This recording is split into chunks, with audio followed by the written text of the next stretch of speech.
Live from the city that never sleeps. 17 miles from Madison Square Garden, New York City. It's America at Night with Rich Valdez, America's favorite late-night talk program, featuring interesting guests from around the world and calls from across America.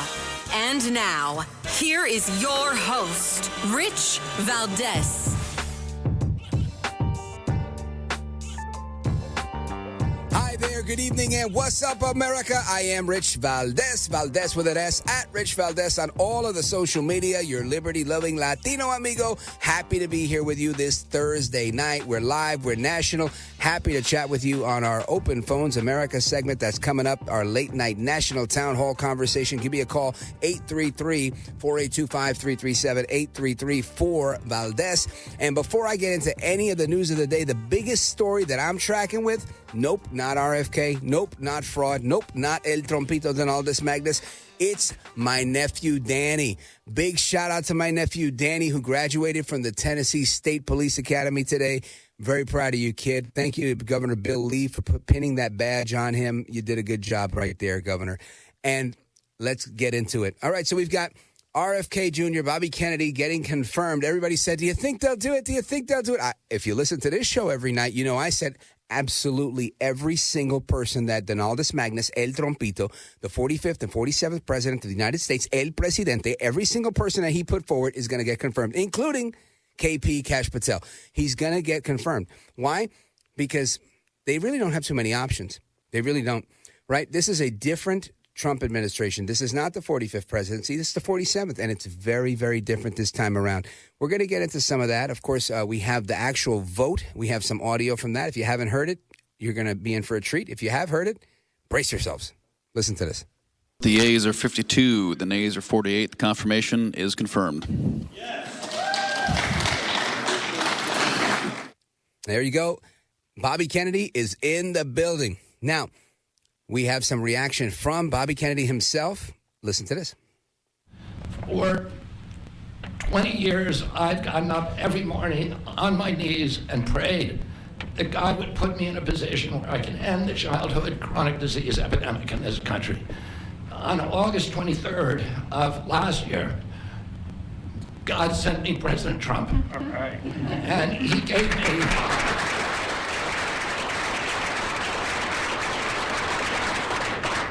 He's now given me, he's kept every promise that he's made to me. He's kept his word in every account and gone way beyond it. I'm so grateful to you, Mr. President. A lot of people told me that I couldn't trust President Trump. I better get it in writing. And we did a handshake, and everything that he told me he was going to do, he has done.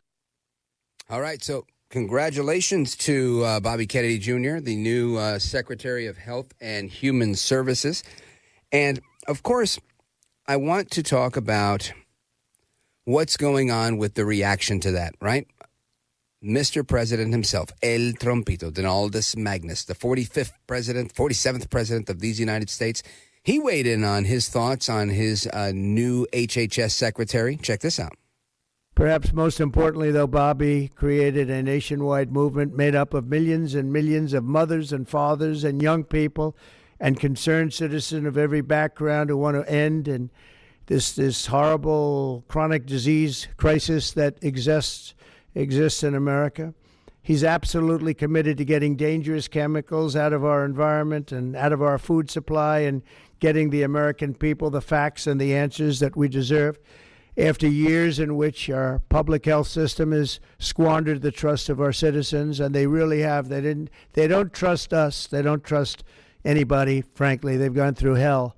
There's no better person to lead our campaign of historic reforms and restore faith in American health care. Restoring faith in American health care. It's going to take a lot more than just nominating and appointing Bobby Kennedy to do that for me. But it's a step in the right direction.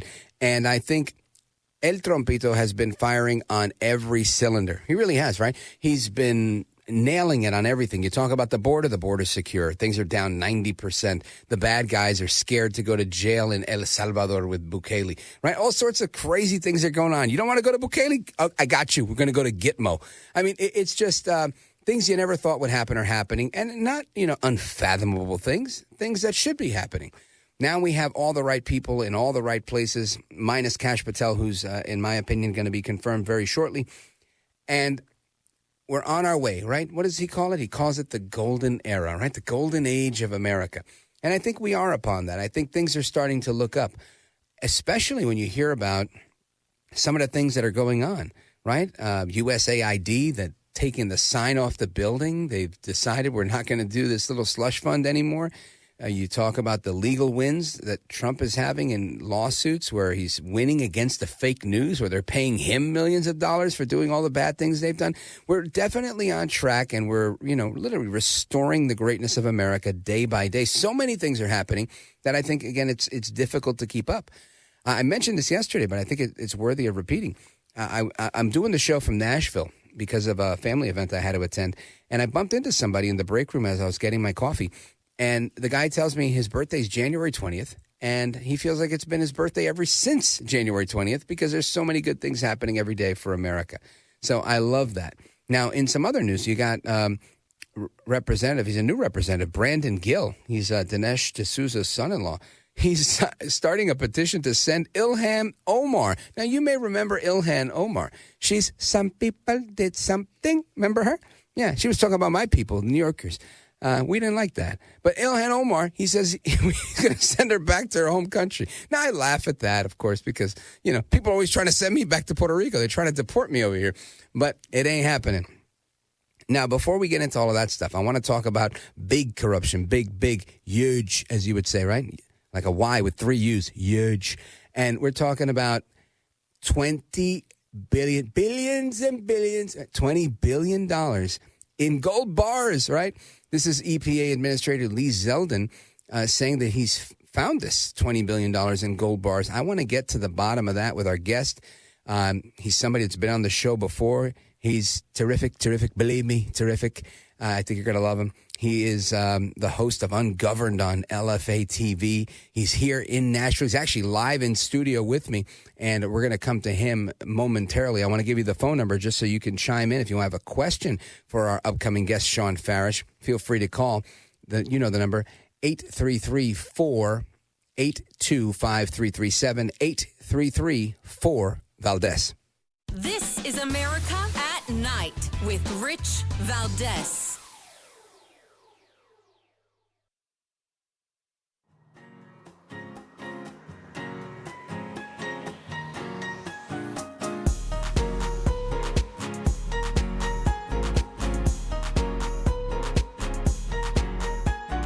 The best guests, the best opinions. This is America at Night with Rich Valdez.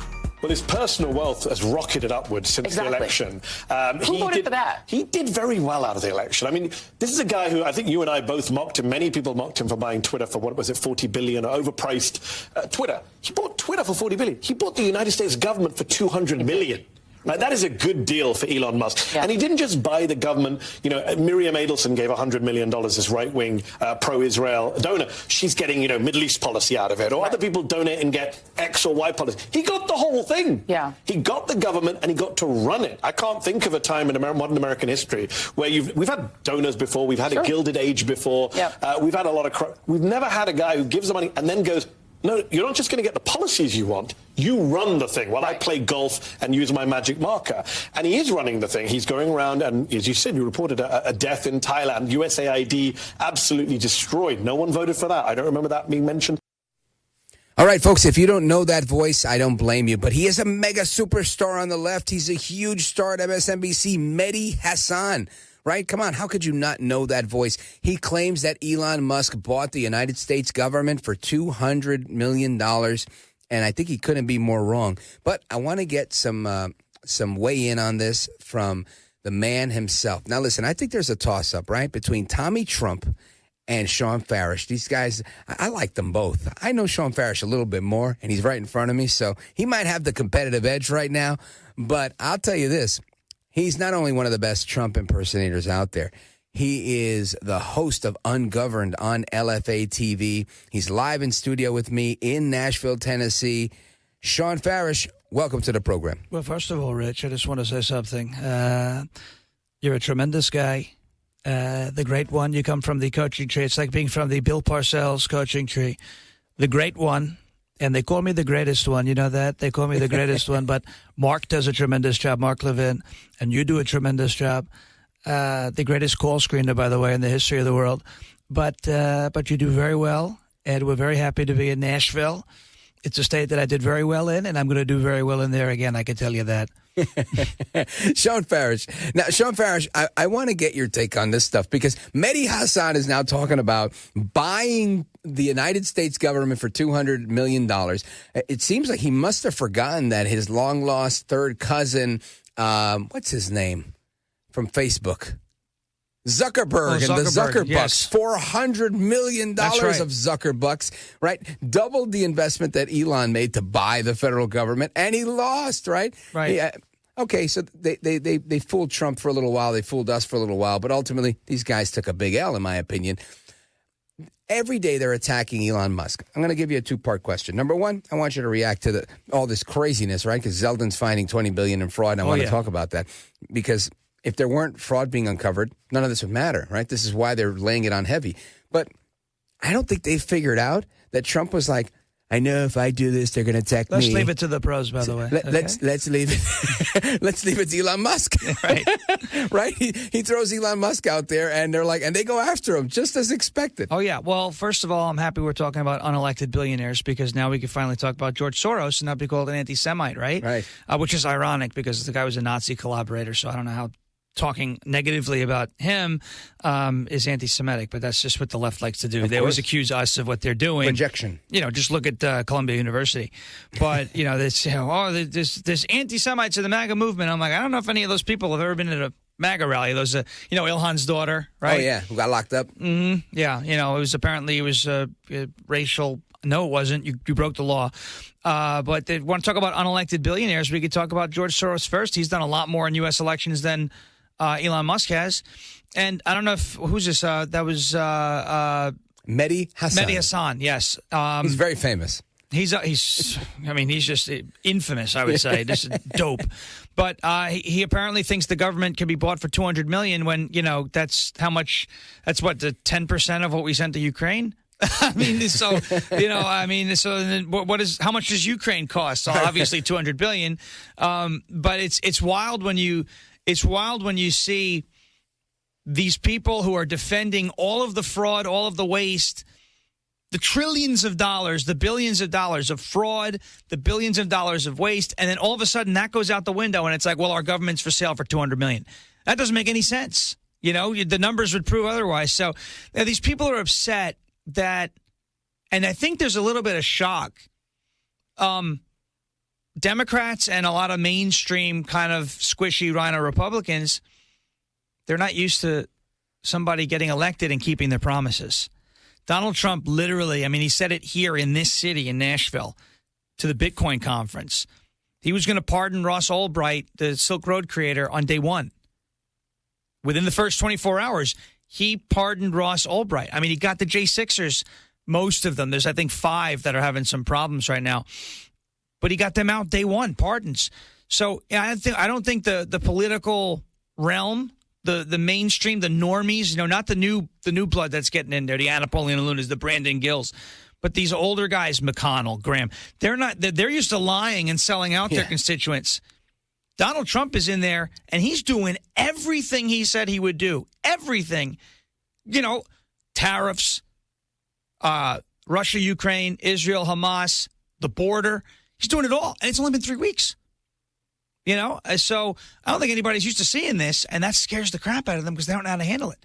Sure. Well, it's no longer business as usual. There's really a new sheriff in town, and I don't remember ever seeing anything like this. I was alive for Reagan, but I was a little kid, and I don't remember him going after the deep state. I remember them going after him, right? Kind of like Trump Part 1, right, where they went after him, and he was kind of on defense the whole time. But he's figured out their game, and now he's coming after them using their tactics, which is it's so rich to me, the irony.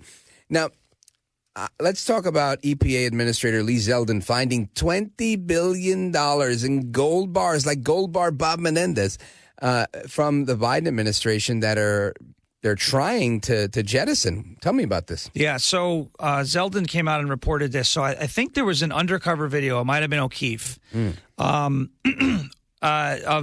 EPA administrator or staffer, somebody in EPA under the Biden administration, after Trump had won the election, admitting on hidden camera that they were essentially throwing what he called gold bars off the Titanic. In other words, the ship's going down. So the ship's going down. Let's get rid of the money now. And They had it parked. According to Zeldin, they had the money just sitting in a bank account just outside the government, essentially. And he found it and brought it back. So this brings legitimacy now to these undercover hidden camera videos, because how many times have we seen something with Veritas or something with O'Keefe or one of Crowder's guys? It might have been one of Crowder's. I don't know who did the undercover. According to this, just to give you a little context, O'Keefe Media, and it says O'Keefe Media and Project Veritas. Okay. Yeah. So, these undercover videos, a lot of people will say, oh, well, you brought him out. He thought he was on a date or something.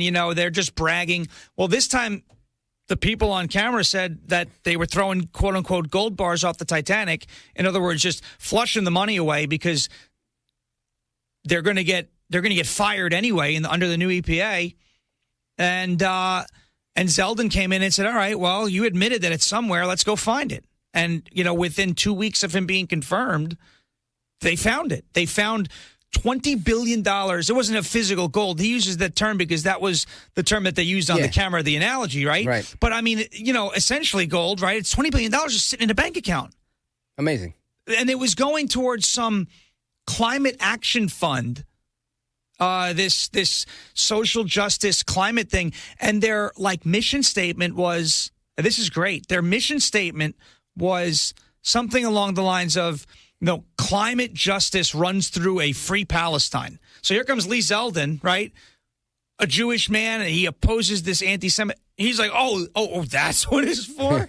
Canceled. And it's coming back, the money. $20 billion. He's been on the job a couple weeks. Oh, you got $20 billion there. You've got $50 million for Trans Opera in Colombia. $4 million in Iraq for Osama bin Elmo, right? I mean, Iraqi Sesame Street. What was it? $59 million FEMA in New York City just recently to house illegal aliens at the Roosevelt Hotel. Don't forget the condoms in Gaza. Yeah, that's right. That's right. I don't want to know what those are going to be used for.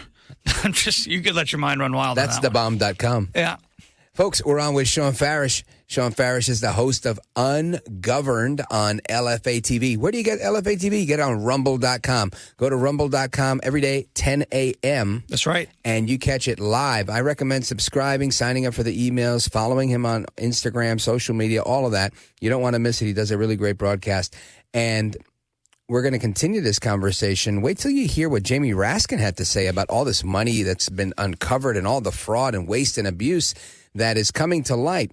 And we're also going to wrap up our conversation on these quote-unquote gold bars that were discovered by Lee Zeldin, the new EPA chief. Folks, we're just getting started. We're scratching the surface. Shawn Farrash and me, Rich Valdez, coming right back. Don't move a muscle.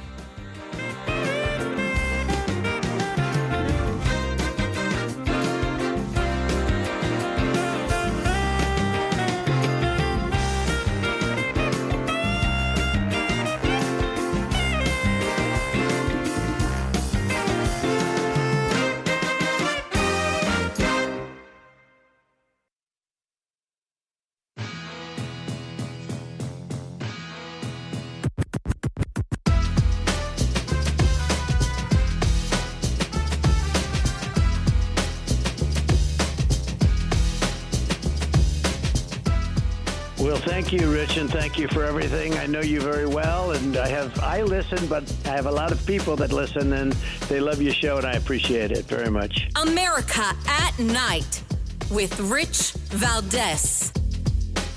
The distinguished chairman of the Judiciary Committee, Mr. Jordan, invites us to believe that we should just suspend our own interest in legislative power We should no longer defend the laws we've passed, the programs we've adopted, the money we've appropriated. We should turn it over to the new fourth branch of government, Elon Musk, who can do whatever he wants. And then he wants to also delegate to Mr. Musk our oversight power. We have an entire committee chaired by Mr. Comer. We've got our own subcommittee on oversight in the Judiciary Committee. But do they want to have hearings on Big Bird and Ernie, all of the alleged waste and fraud and abuse that Mr. Musk is finding with his untutored, unvetted, juvenile computer hacker crew? Come on. Let's show some institutional self-respect.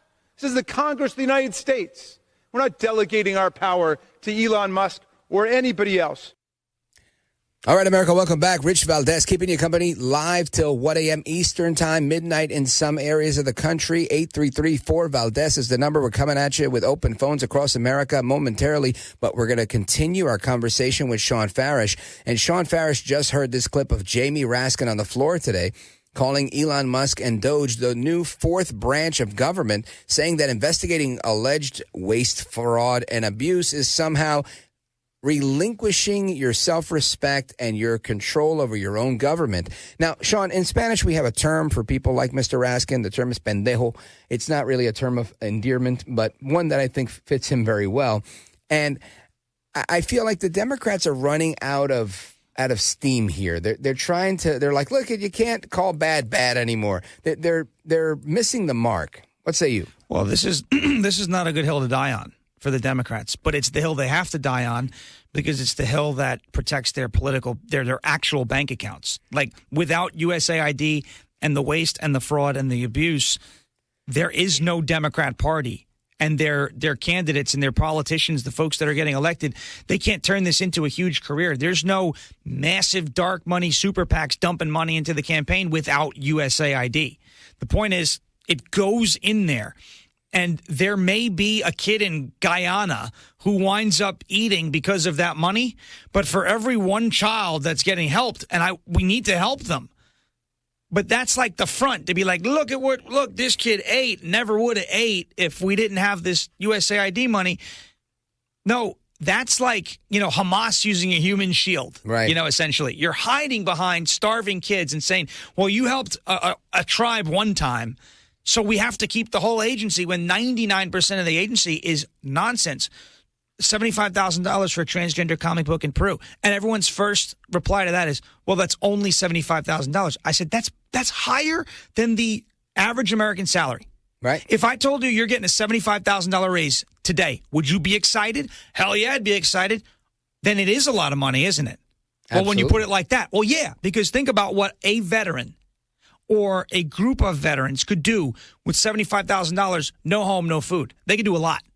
Right? They 100%. Could do a lot. So just because it's a tiny number, Margaret Brennan did this on NBC. Oh, is it NBC? I think it's NBC. Margaret Brennan, she's CBS. CBS, I'm sorry. She did this the other day with Brian Mast. Well, as you know, foreign aid only accounts for 1% of the budget. Okay, time out at that, right? At this point, we're going to call it time out. Our massive budget? So that's the problem. If $40 billion or whatever, it only makes up 1%. You've highlighted the issue that our budget is out of control. If all of that foreign aid money, billions, tens of billions of dollars, is only 1%, we're spending too much money, A. B, if only 1% is okay when it comes to waste, I want Margaret Brennan to send me 1% of her income.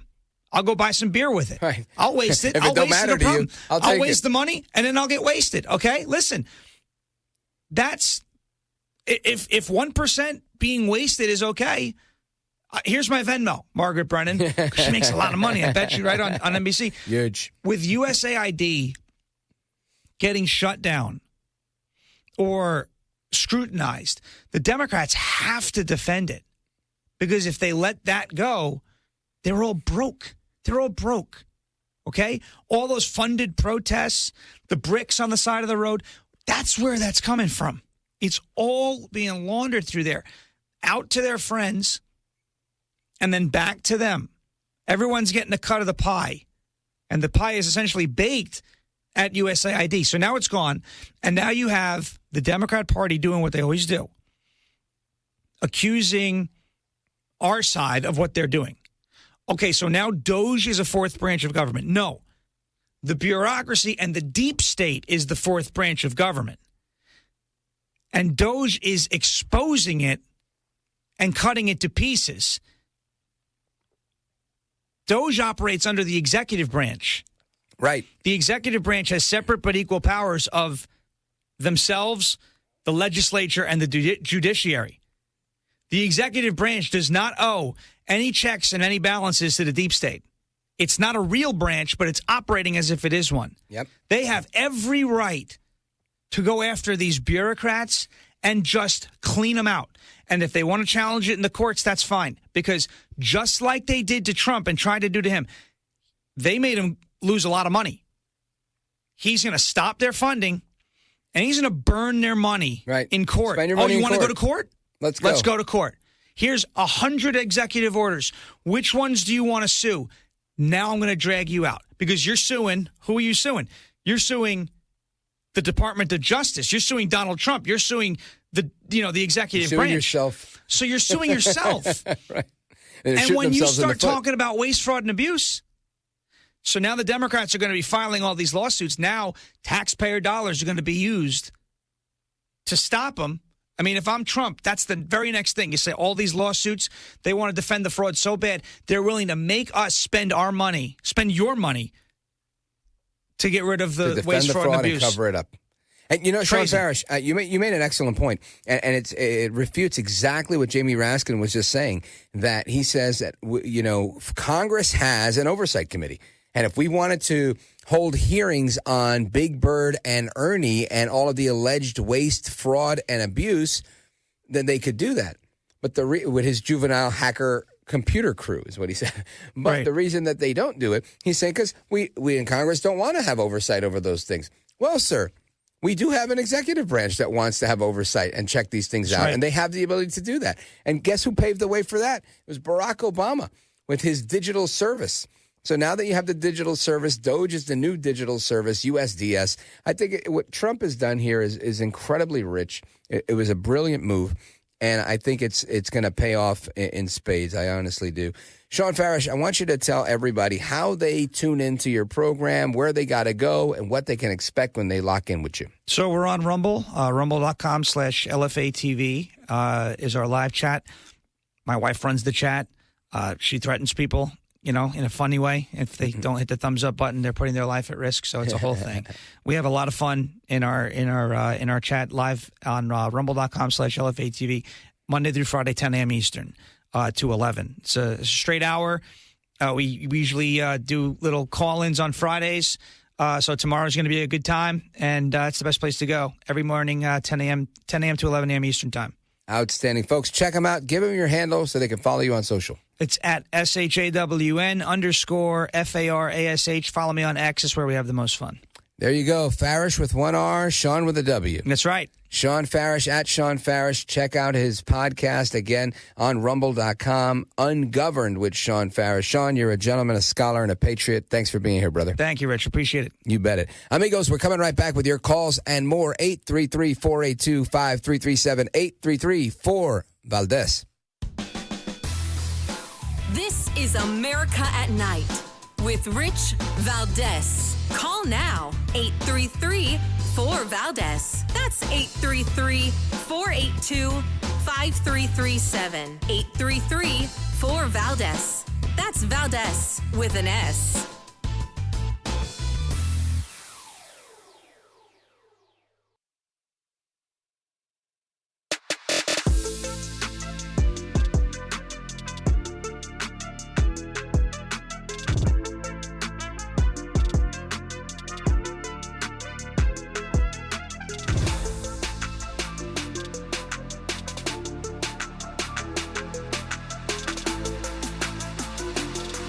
Thanks for what you do. You have so many people. You ask the questions that if the viewer had a microphone, they would ask that question, and you seem to always ask it right at the right time. So God bless you, my friend. America at Night with Rich Valdez. Kind of at the heartbeat of America. You sit there in this radio studio, and suddenly you hear voices. Mobile, Dallas, New York, Miami. And there's kind of a conglomeration of America, all in one room. Call now, 833-4-VALDEZ. That's 833-482-5337. 833-4-VALDEZ. That's Valdez with an S. All right, amigos, welcome back. Open phones across America, 833-482-5337, 833-4-VALDEZ. Let's go to the phones. WJJF, Long Island, New York. Bob calling us. Go for it, my man. What's up, Richie? How are you? Love the show. Thank you very much brother. for everything you do. Amen to that. Thank you. I just wanted to recommend a new miniseries to you, Rich. I don't know if you heard it. It's called Trump. I can't stop watching this. Constant motion of positivity, of doing things the right way. And, oh, man, it is honestly refreshing. And talking to a lot of my friends, it's long overdue.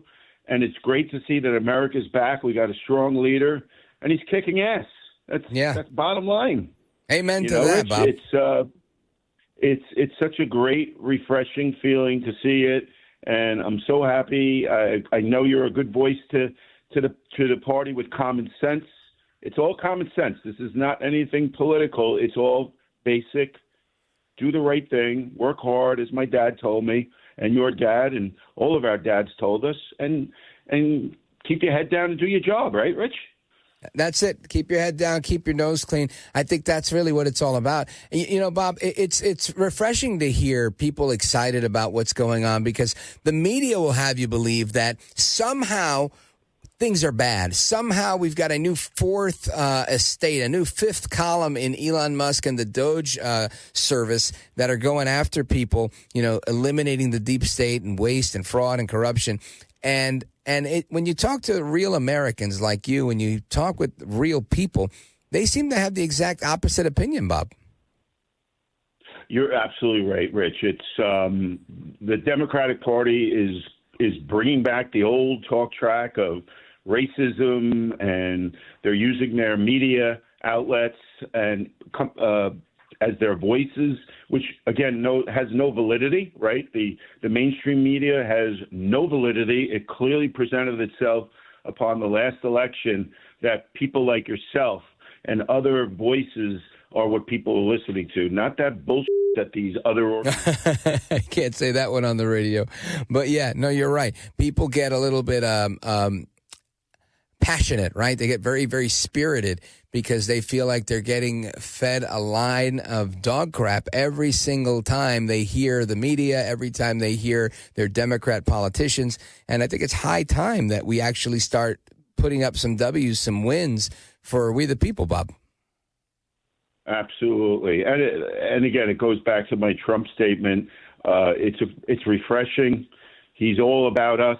These people are, you know, all screaming and yelling about Musk and Trump. These people are pioneers of our environment, of our country, and have always been, you know, doing the right thing. And they're doing this for no cost, $0, and for the goodness of their heart, and for America, who gave them their start. I mean, that's the land of dreams, and they're living proof of what this country is. It's not will be, it's what it is right now. So it's quite honestly extremely, extremely refreshing, and I love it. I honestly love it, and I can't get enough of it.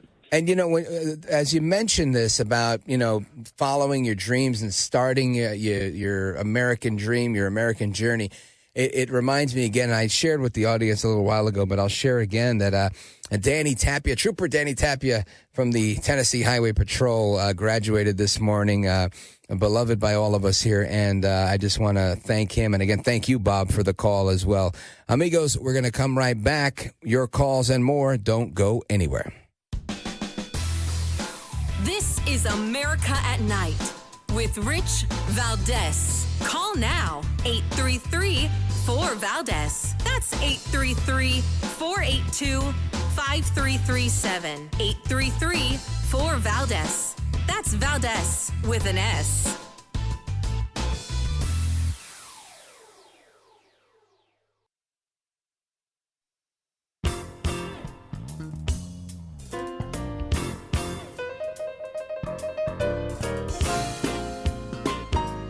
now. 833-4-VALDEZ. That's 833-482-5337. 833-4-VALDEZ. That's Valdez with an S. And on trade, I have decided for purposes of fairness that I will charge a reciprocal tariff, meaning whatever countries charge the United States of America, we will charge them. No more, no less. In other words, they charge us a tax or tariff, and we charge them the exact same tax or tariff. Very simple. Nobody knows what that number is unless you go by the individual country. You can see what it is if you go to the individual country and you look at what they're charging us. In almost all cases, they're charging us vastly more than we charge them, but those days are over. President Trump taking a firm stance on reciprocal tariffs with any nation that's charging us any tax or tariff. I think it's a brilliant idea. This is literally what he's always been talking about trade imbalances, and this is how you even the score. And honestly, what I think it does is it'll either eliminate the trade or the tax or tariff altogether, or it'll work because that's the whole point, right? That's the whole point behind it. So I think good on El Trompito for that one. Now, something else in similar to that, Doge, right? Back to Doge, and this is a new one on Doge. Listen to this. Doge is now at the IRS. Senator Ron Wyden was concerned earlier today because Doge staffers are now examining the Internal Revenue Service, and he's warning against their access to U.S. taxpayer data. You've been hearing that for weeks, right? Elon Musk is stealing your Social Security check. He's stealing your identity, blah, blah, blah, wah, wah, wah. Anyway, Democrats are sounding the alarm over Doge going into the USAID and now into the IRS.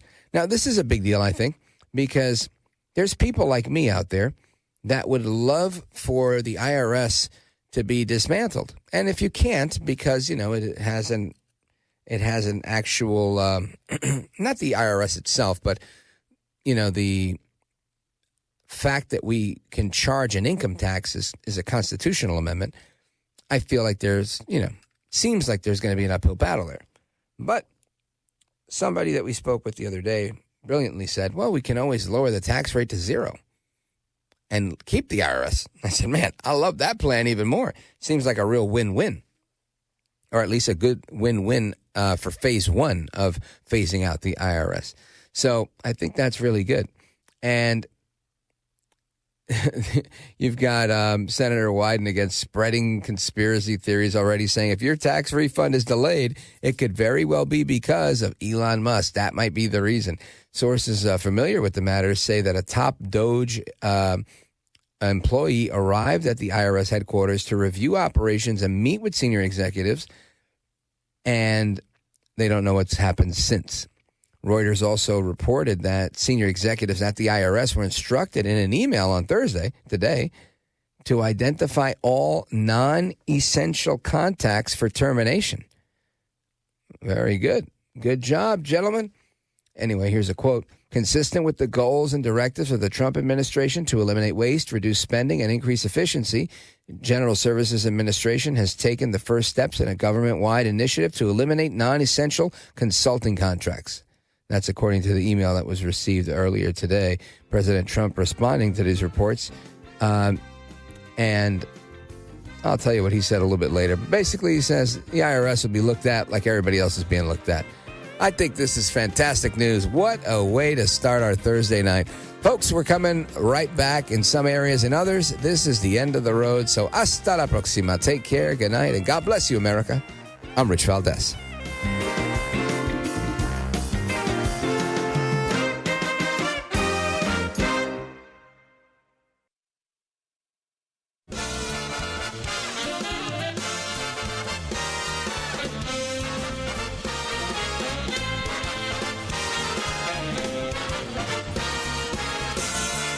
Live from the city that never sleeps. 17 miles from Madison Square Garden, New York City. It's America at Night with Rich Valdez, America's favorite late-night talk program, featuring interesting guests from around the world and calls from across America. And now, here is your host, Rich Valdez.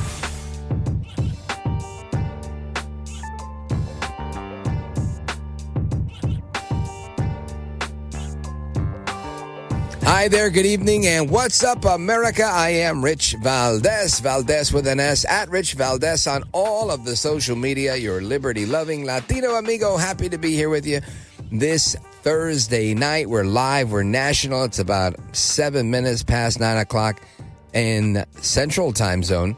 I'm here in Nashville, Tennessee, till tomorrow, celebrating a family event. My nephew is now a Tennessee State Trooper. Super proud of him. Big shout out to Danny. Anyway, I want to get into the news of the day and, of course, invite you guys to call 833-4825-337. 833-4-VALDEZ is the phone number. Phone lines are going to be open for you to make your comments on open phones across America.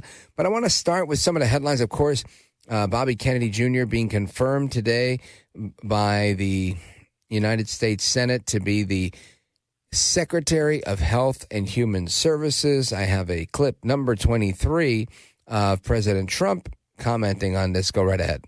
Just as I promised last year, Bobby is going to lead a great national mission to make America healthy again, and he's going to do it. I think he's going to do things that will really make us very proud of this day. Not only are we making America healthy again, but the DOJ committee continues to do what it does in concert with the Trump administration, where they're out there slashing and trimming the fat off of government, eliminating waste, fraud, and abuse. And I've got this update from Natalie Brand from CBS, where we're going to learn about federal layoffs. Now 75,000 people have accepted the buyout, and there's going to be some layoffs. Guess where? At the Department of Education. Listen to this. President Trump's education secretary nominee, Linda McMahon, took the hot seat on Capitol Hill. I am really all for the president's mission, which is to return education to the states. McMahon's confirmation hearing comes as President Trump floats the possibility of dismantling the Department of Education. I'd like it to be closed immediately. McMahon confirmed to Congress that the Elon Musk-led Department of Government Efficiency is looking into the Education Department. DOJ, there are a couple of implants at the Department of Education, as there are with agencies throughout the district. And they're doing an audit. CBS News has confirmed some probationary or newer employees at the Department of Education received notices of termination. The Trump administration has made clear its intention to shrink federal government, raising concern that employees with less than 2 years on the job could be on the chopping block. The Office of Personnel Management sent word earlier this week that agencies don't have to fire all probationary employees, but should look at those not meeting high performance standards. The FBI Agents Association sent a letter to Congress expressing urgent concern, saying nearly 1,000 agents are finishing their probationary period while actively engaged in critical field operations. The letter also details those employees have undergone extensive and expensive training. Wednesday, the administration saw a legal win, with a Boston federal judge ruling the buyout offer presented to federal employees can move forward. CBS News has confirmed around 75,000 people have accepted. Natalie Brand, CBS News, the White House. So there you have it. Yet another one, right? You got federal layoffs at the Department of Education. I can't get enough of it, honestly. I love a small government. I think it's great.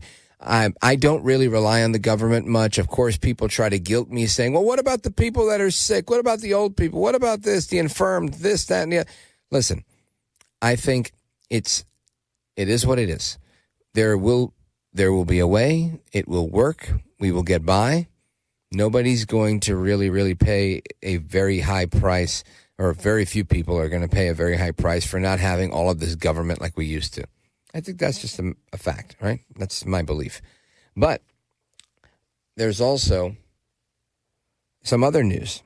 Yesterday, I took exception, or maybe the day before, taking a little umbrage here on the fact that the Department of Justice, under what I'm only going to imagine is President Trump's direction, or at least approval, are saying they want to stop this criminal proceeding, criminal probe into New York City Mayor Eric Adams. Now, Eric Adams is not somebody that I generally support, so we'll get into that in a little bit. But I can't get behind that one. I'm not there. I'm not sold. And as we bring you that information, you'll get it, right? Right here, live on this program. We do it live every single day. And if you have any issues listening to the program, I want to recommend something to you, something that I use, something that I have. It's a internet radio. So if you're struggling getting good reception inside your house, there's an internet radio by a company called C-Crane. The model number, CC Wi-Fi number 3, internet radio. That's your solution. Why? I'll tell you. Here's why it's so special. You can connect the CC Wi-Fi 3 to the internet and you're already legit, right? Once you're dialed in, you can log into like 30,000 radio stations across the globe, including stations that are carrying this very show, my show. So you can hear it with no static, no fading, no in and out, really clear signal. It also has something called a voice-focused audio, which surpasses any smartphone that's on the market. And don't forget, there's no apps for this. There's no need to sign a monthly contract. There's no eavesdropping microphones, none of that, not even pop-up ads, because it's just the radio. It also comes with a full-size remote, so you can literally sit in your favorite easy chair while you're relaxing and search the radio like you've never done it before. It's never been easier. You can also use this thing as a Bluetooth speaker. So talk about having multitasking capabilities. Anyway, the way you order the CC Wi-Fi number 3, I'll tell you how. You go to C-Crane. You could call them up, first of all, if you want to call them. Here's the phone number. Grab a pen. 800-522-8863. Again, I'll give you that phone number again. 800-522-8863. Or just visit them online. Go to ccrane.com/rich. That's CCRANE.com/rich, RICH. And you could use my name, Rich, at checkout. What do you get? You get 10% off all your orders that are over $75. Plus, you can also get this stuff on Amazon. Don't go anywhere. This is America at Night with Rich Valdez.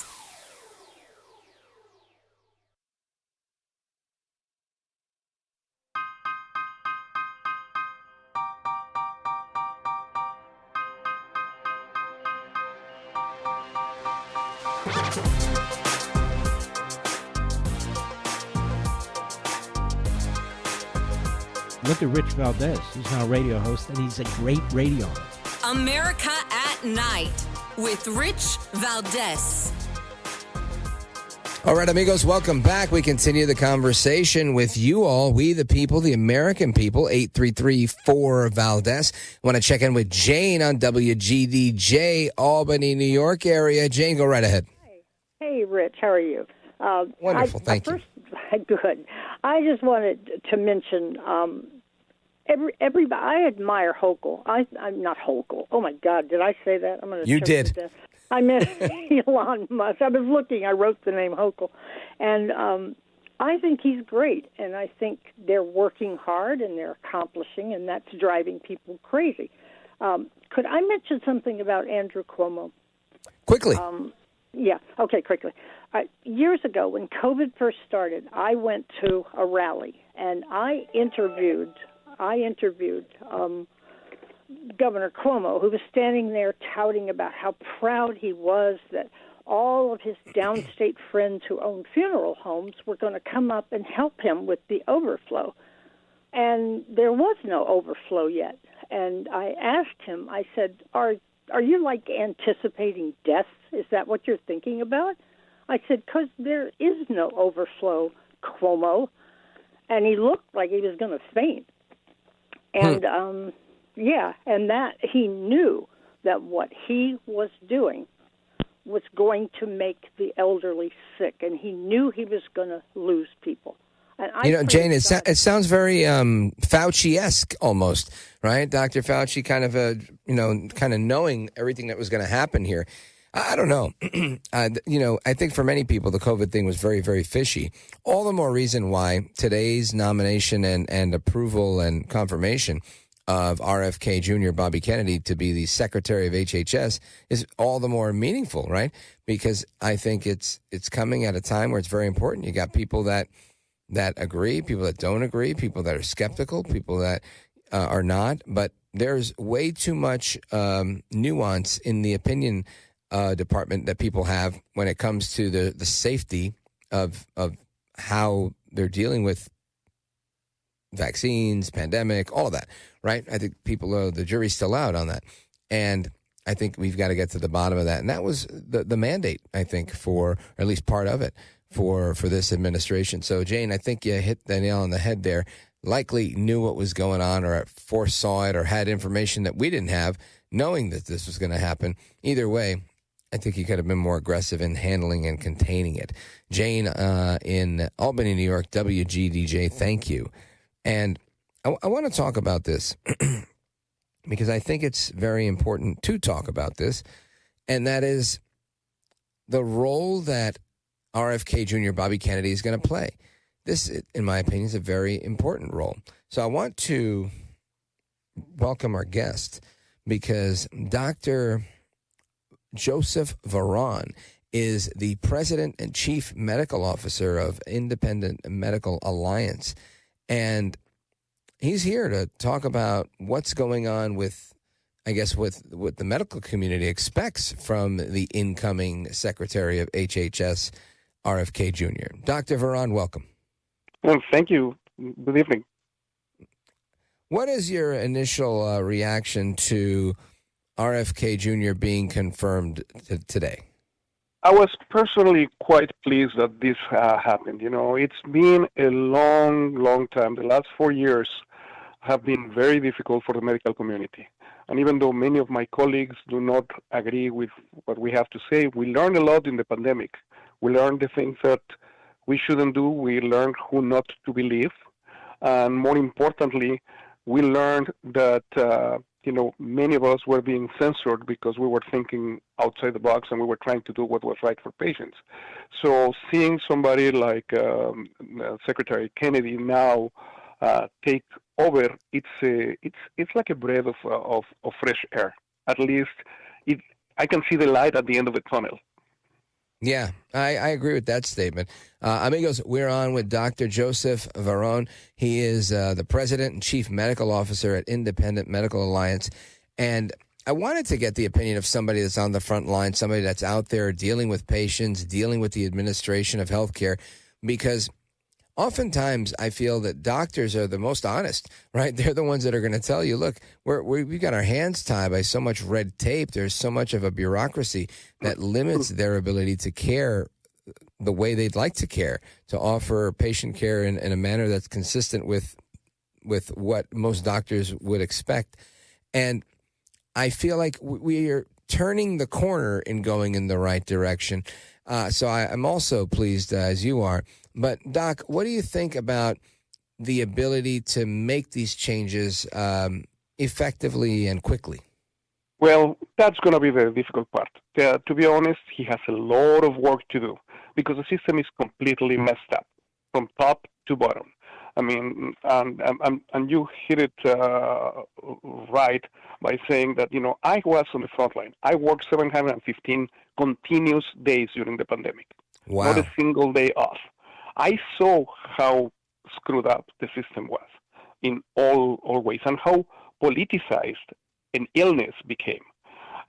So he's going to have to go and, clean house in the FDA, CDC, Big Pharma, which is going to be the big one that he's going to have to do. But at the same time, he's going to have to educate the American public on getting healthy.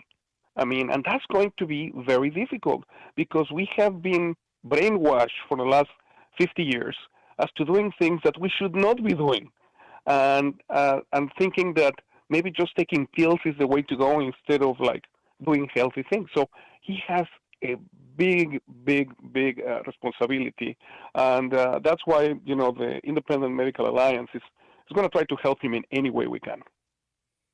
Excellent.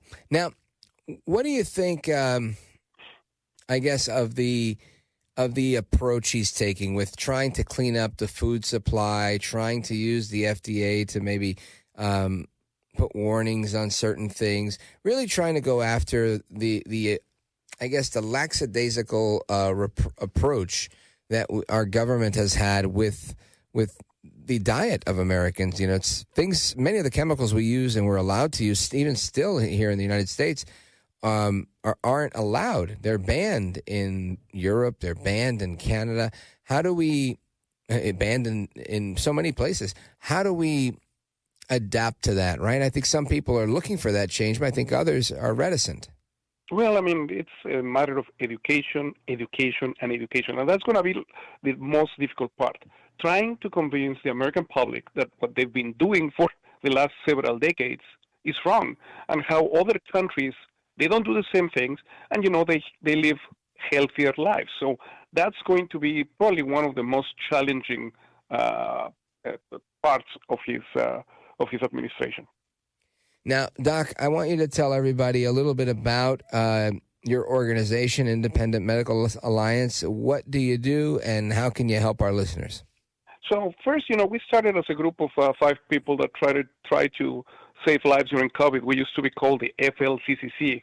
You know, we came and told people that there were some medications out there, for example, ivermectin, that, you know, was helping our patients, and you know, we were censored. And recently we changed names to the Independent Medical Alliance, and you can find us at imahealth.org. And we have a variety of different protocols of things that we have done, but more importantly, we are looking at helping people prevent illness. So we talk about, you know, dietary interventions and stuff like that. And everybody in our organization are people that are well versed on what they do. The people that are, you know, top notch in their specialties. It's a 501c3 corporation, completely free for everybody to be part of it. And we have a lot of really nice things. We're coming up next week with an independent medical journal that is not going to be getting any money from any pharmaceutical company, so completely non-biased. We have a 501c4 arm which tries to work on policy advocacy. Changes and advocacy. And that's so the way I tell people, we are basically a foundation that is interested in 2 things. Number 1, science. Number 2, advocacy. Outstanding. Dr. Joseph Varon, President and Chief Medical Officer of Independent Medical Alliance, imahealth.org. Dr. Varon, are you on social media? Is there a handle you could share? Yes, we have. I mean, if you guys look us in social media, the Independent Medical Alliance, you will find us. We also go under the trade of honest medicine. Very good. Outstanding. Thank you for the update, and great to hear what doctors are thinking about the approval, the confirmation of RFK Jr. as HHS Secretary. Doc, I want to thank you for being here, sir. Godspeed to you. And amigos, we continue with your calls and more coming up straight ahead. Don't go anywhere. I'm Rich Valdez.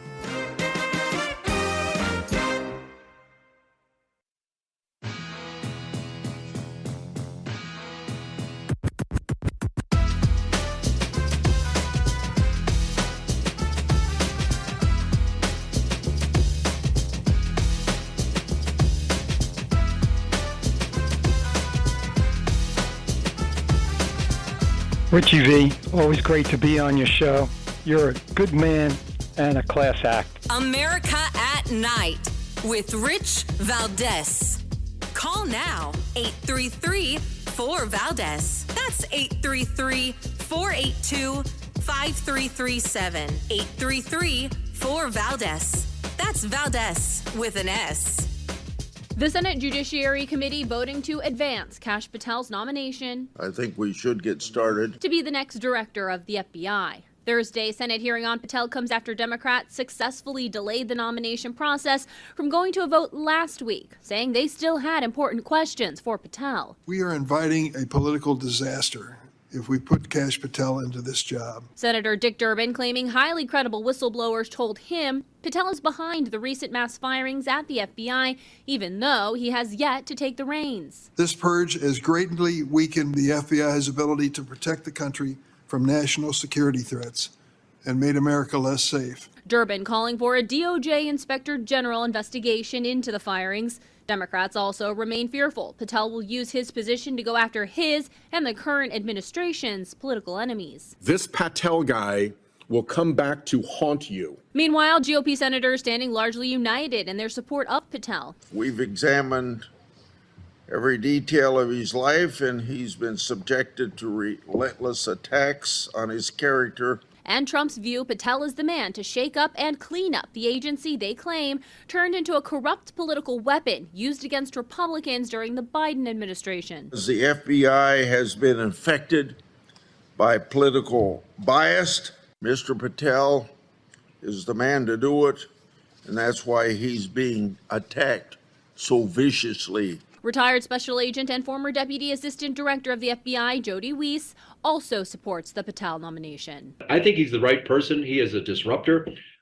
He's passionate. He knows the intel community. And supports major changes in top FBI leadership to help Patel make the changes at the Bureau. But he's got to have people who are that he can trust, that have no hidden agenda. They just want to go in and make the organization great again. Kash Patel's nomination will now head to the full Senate for a vote. In Washington, I'm Kayla Gaskins. That's a report from the National Desk. And again, this is a 12-10 vote from the Senate Judiciary Committee that paved the way for Patel to be confirmed by the full Senate in the coming weeks. Of course, Democrats are dragging their feet, but of course, he will eventually take the helm of the FBI and fix this massive problem that they have, right? And it sounds like he's already, sending some smoke signals to get the job done prior to his arrival. The committee's top Democrat, Dick Durbin, who you just heard, has accused Patel of helping from the outside to oust some of the Justice Department, FBI staff that's there, irrespective of being confirmed. I would just say that just is a testament to how effective he is, right? If he's still going through the process, yeah, good for him, right? Ultimately, he's not going to not make it, right? It's a double negative there, but he's not. He's going to make it. That's the bottom line here. And I think what they said was spot on. This guy's the man for the job. He understands this stuff. It's exactly who we need right now. You need somebody who gels well with Team Trump. He definitely has that. Somebody who understands the multi-jurisdictional nature of the FBI's work. I think both as a federal prosecutor and then as a federal public defendant, he understands that very well. And not to mention his work as the top investigator during the Russia scandal, where he helped Devin Nunes unearth everything that was described in the famous Nunes memo, right? You guys remember that? I remember that. So as the National Security Advisor for the House Intelligence Committee, I think Kash Patel's uniquely qualified to do this work. Uniquely qualified, not just, sort of qualified. I think he's literally probably the only guy in the given mess that we're in that we should put our support behind. So I urge everybody, if you have contact with your legislators, you should contact them now. Let your U.S. senators know this is our guy, the guy that we need for the job at hand, because you don't get too many shots where you have all the right people, right, where you create a dream team. And this seems like one. This seems like the type of team that can really tackle some of the most interesting problems that we're seeing in federal law enforcement. So those are my thoughts on Kash Patel. Now, I want to continue because there's plenty to discuss here, not to mention something I mentioned earlier. EPA Administrator Lee Zeldin finds $20 billion in gold bars that the Biden administration has been trying to get out of the door prior to Inauguration Day. And apparently it still didn't happen. Now, this is good, right? Because, A, it's we're catching the fraud, the waste, the abuse. but B, we're getting swifter at it. And I think we're winning on both fronts here.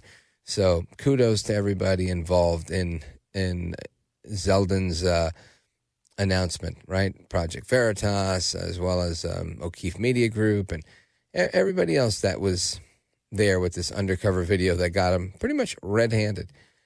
Good. Love that. I love that a lot. Anyway, folks, your calls and more are coming up. We're going to get to your calls, 833-482-5337, 833-4-VALDEZ. This is America at Night with Rich Valdez. Call now, 833-4-VALDEZ. That's 833-482-5337. 833-4-VALDEZ. That's Valdez with an S.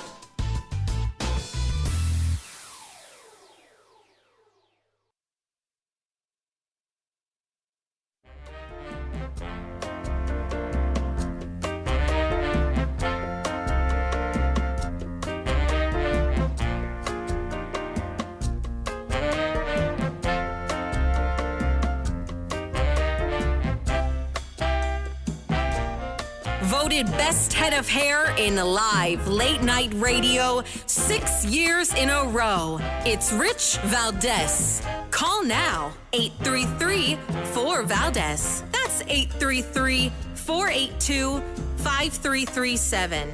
833-4-VALDEZ. That's Valdez with an S.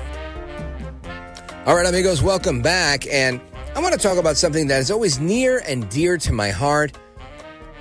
A critique of Mitch McConnell, that's right. Mitch the Turtle McConnell. See, Mitch McConnell, yeah. Mitch McConnell. Now, Mitch McConnell was the subject of some critique from El Trompito Donaldus Magnus today, El Presidente. And he says he feels sorry for Mitch because he's, quite frankly, not equipped mentally for the job.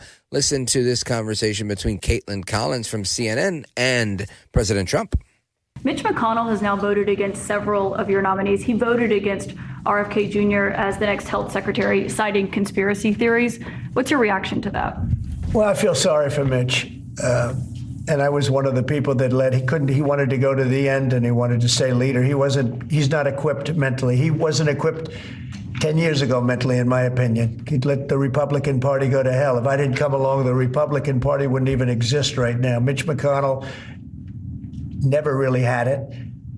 He had an ability to raise money because of his position as leader, which anybody could do. You could do it even, and that's saying a lot. But the fact is that he raised money and he gave a lot of money to senators, and so he had a little loyalty based on the fact that as leader you could raise a lot of money. Senators would call me and they say, he wants to give me 25 million. Can I take it? I'd say, take the money. Take the money and run. I'd probably say the same thing. Listen, it's politics, right? Clearly, Mitch McConnell is I don't want to say, overstayed his welcome, right? And I would have said that years ago. I've never been a fan of Mitch McConnell's. I know there was a time in life where everybody was a really big fan of Mitch McConnell's because he did a decent job with getting judges confirmed. I mean, that was his hustle. He did it. Granted, I take my hat off to him. But do I want him running the United States Senate? No, absolutely not. It's not what we need. We're in a different place. A lot of what Trump just said right here is very true. The Republican Party was in a very difficult place.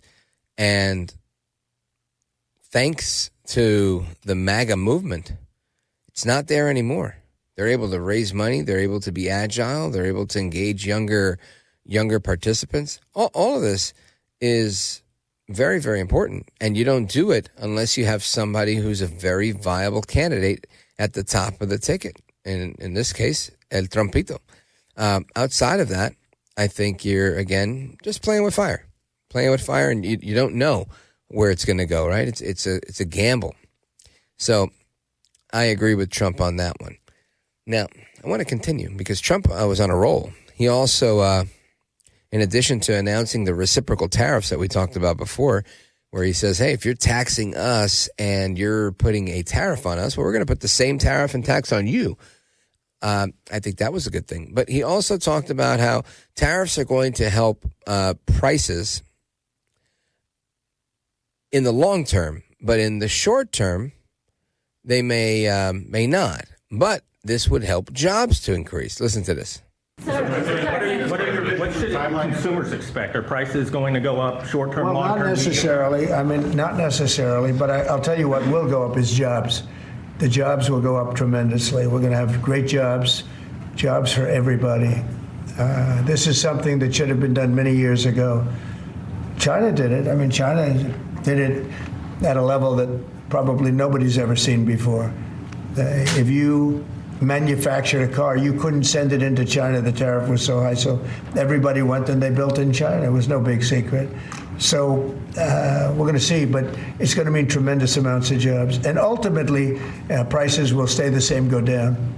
But we're going to have a very dynamic country. But if prices go up, Mr. President, because of these tariffs, who do you think voters should hold responsible? Oh, I think what's going to go up is jobs are going to go up, and prices could go up somewhat short term, but prices will also go down. And I think the farmers are going to be helped by this very much because product is being dumped into our country, and our farmers are getting hurt very badly by the last administration. The last administration hated our farmers, like at a level that I've never seen before. I think our farmers are going to be helped. Jobs are going to be helped, but our farmers are going to be helped. Our manufacturers are going to be helped. And again, if somebody wants to come in, including the car companies, if they want to come in and build car plants, they'll do it without tariffs, and therefore prices won't go up. There could be some short-term disturbance, but long-term, it's gonna make our country a fortune. So Americans should prepare for some short-term pain. No, you said that. I didn't say that. You know? If the prices go up, well, let's see what happens. Nobody really knows what is going to happen, other than we know that jobs are going to be produced at levels that we haven't seen before. We know that we think interest rates are going to ultimately be coming down because of things that happen, and they go hand in hand with the tariffs. But we think that the prices for some things, many things, it could be all things, will go down. Ultimately, will go down. Lots of things going down. We're all waiting for it, sir, and I believe it's coming.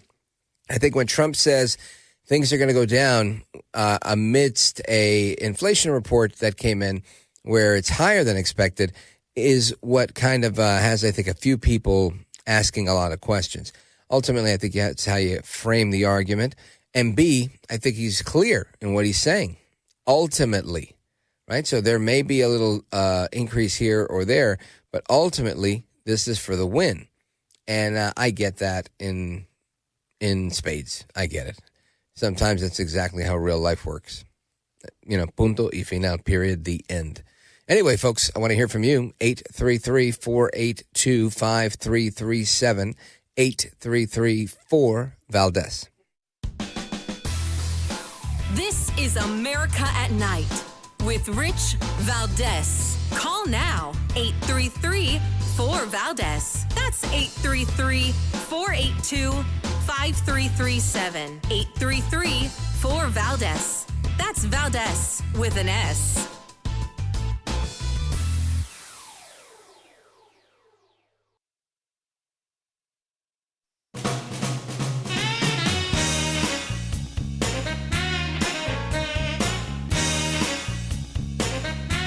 Call now, 833-4-VALDEZ. That's 833-482-5337. 833-4-VALDEZ.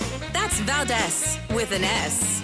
You had that major call yesterday with President Putin of Russia. President Zelensky responded today basically saying any agreements they won't accept unless they're made with Ukraine. Will Ukraine have a seat at that table for those negotiations? Of course they would. I mean, they're part of it. We would have Ukraine, we would have Russia, and we'll have other people involved too. A lot of people, a lot of forks in the a lot of forks in this game. I'll tell you what, this is a very interesting situation, but the Ukraine war has to end.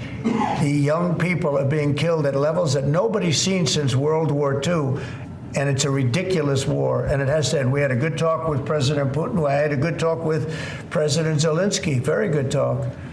And somebody said, oh, I should have called Zelensky first. I don't think so. I mean, we have to find out whether or not Russia wants to make a deal. I know that Zelensky wants to make a deal because he told me that. But I now know that Russia wants to make a deal. Did you ask Secretary Hegseth to walk back his comments yesterday saying Ukraine won't join NATO and won't go back to pre-2014 borders because those are bargaining chips you could use? No, I didn't. Somebody told me that, but I thought his comments were good yesterday, and they're probably good today. They're a little bit softer, perhaps, but I thought his comments from yesterday. I thought his comments yesterday were pretty accurate. I don't see any way that a country in Russia's position could allow them, just in their position, could allow them to join NATO. All right, welcome back. Now, that was a clip from El Trumpito, President Trump, discussing what's going on. Of course, they're talking about a clip of audio from yesterday, and I'm not sure if we played it yesterday. I know I saw it on my list yesterday. If I didn't, that's on me. But Secretary Hegseth was abroad, and he made a statement about the realistic nature of negotiating this peace deal, right? This peace deal between Russia and Ukraine. And well, listen to this, and then we'll take it apart. As the war approaches its third anniversary, our message is clear. The bloodshed must stop, and this war must end. President Trump has been clear with the American people and with many of your leaders that stopping the fighting and reaching an enduring peace is a top priority. He intends to end this war by diplomacy and bringing both Russia and Ukraine to the table. And the U.S. Department of Defense will help achieve this goal. We will only end this devastating war and establish a durable peace by coupling allied strength with a realistic assessment of the battlefield.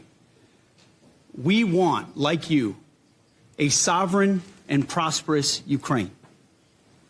But we must start by recognizing that returning to Ukraine's pre-2014 borders is an unrealistic objective. Chasing this illusionary goal will only prolong the war and cause more suffering. So what is it going to take to score a deal? Do we have to reverse the Budapest Memorandum of Security Assurances where we promised Ukraine we will protect you as long as you don't have nuclear capability?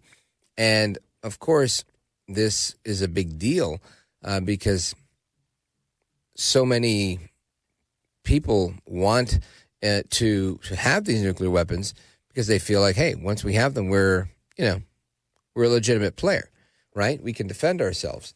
Whereas if they don't have it, they're kind of like, oh, we have to deal with the United States to protect us. Kind of like what we heard in other situations, right? So I think this is the way out, right? I think the way out is, look, we're not going to protect you like this mess that we've been in now.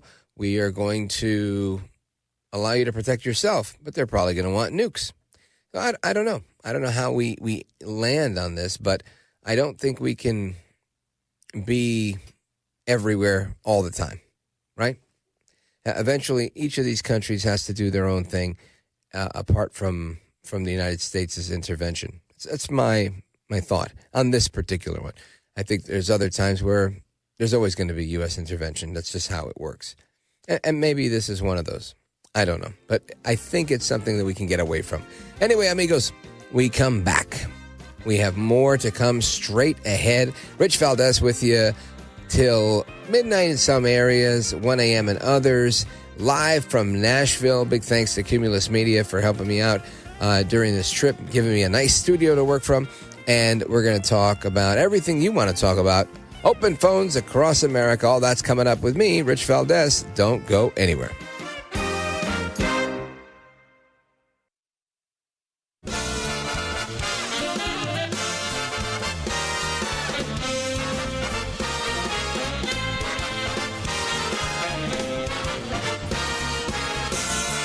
Live from the city that never sleeps.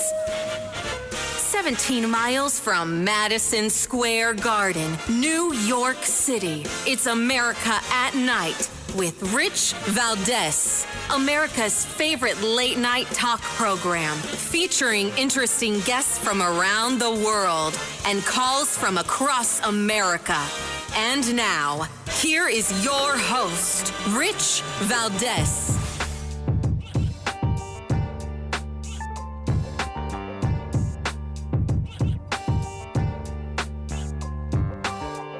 Hi there, good evening, and what's up, America? I am Rich Valdez, Valdez with an S, at Rich Valdez on all of the social media. Welcome, welcome, welcome to the Thursday edition of the program. Happy to be with you. The phone number is 833-482-5337, 833-4-VALDEZ. And President Trump announcing that he is going to be defunding some of the Department of Education. Some of those jobs are already being called into question. And this is, in my opinion, a very good step in the right direction. We cannot continue to be the be-all and end-all, right? We in many cases, we can't stop being, but we have to be. And when it comes to the Department of Education, what are we even doing there anyway? So kudos to El Trompito for doing that. But let me tell you, calling for layoffs in the Department of Education is something that I might applaud as a small government conservative. But there are people out there that are not, and they're not happy with this at all. One of them being Sunny Hostin from The View. I know you're thinking, who cares? But she's got a relatively good audience that she reaches people at, and she wants to let her voice be heard. So let's hear her. It's not really about saving money. No. I think there's a much more nefarious reason for it. I think it's because without education, you get cheaper labor. Yeah. I think what they want to do is create in the United States a permanent underclass, a permanent cheap workforce, because educated workers cost more. That is the bottom line, and that's what they're doing. Educated workers cost more. So I want to get into this topic here because I think this is very interesting. Are we talking about this permanent division, right? Is it really the haves and the have-nots? Is that where we're going? I would have suspected that most people, at least those of us that, process things in our brains, would agree that if you work hard, you'll do well. But Sunny Hostin's now saying that, no. Part of the reason we have poverty is because of El Trompito and his policies. I think that the two are not interrelated. My opinion. I could be wrong. I think our problems of wealth and poverty are a lot bigger, a lot more profound than just that, right? But I could be wrong, right? So we're going to get into some conversation on that from the author of the book, The Origins of Poverty and Wealth. Can't wait to do that with Rainer Zitelmann. But before we do that, I want you to hear some of the other voices that are out there, some of the people that are just, joining the cacophony of sound with respect to defunding the U.S. Department of Education. And we've got everybody here from, how do I call him? Bernard Sanders, right? Bernie Sanders, to Randy Weingarten, who says that it's cruel to even audit the Department of Education. Listen to number 13. What we're hearing is just complete chaos and, frankly, a whole bunch of cruelty. Because at the end of the day, you can make departments more efficient, and I'm not a big believer in bureaucracy, but this feels like, as Elon Musk said to you, evisceration. So here's a guy who has hundreds of millions of dollars of contracts from these departments, and he's not touching them, but what he's doing is really taking money from kids who really need it in the field. And these departments, yes, they can be much more efficient, but that's what the education department does. It gives out money to kids so you can feed them a decent lunch, so we can have, tutors for reading, so you can actually help kids with math problems. That's what's going on right now. Are we helping kids with math problems in the U.S. Department of Education? I'm going to venture to say we are not. You might disagree with me, but I would say no, thank you. I think this is horrible.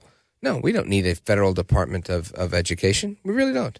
I mean, it's become a bank. It's a clearinghouse for student loans and defaulted loans and whatnot. So guess what? We have to pay attention to that stuff. But we don't have to continue losing money. Not at all.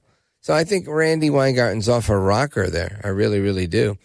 Now, let me see. Where do we go? My man, Jerome.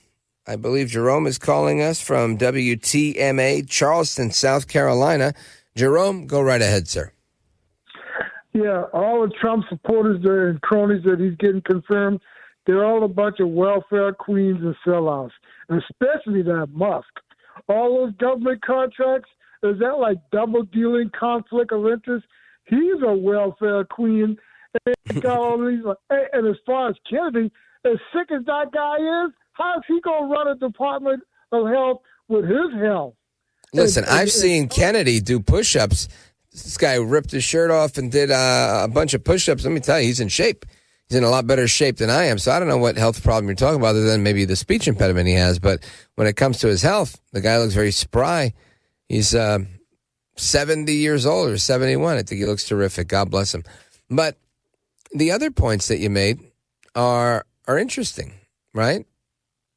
I think, right? The other point you made was that we should, how did you put it, Jerome?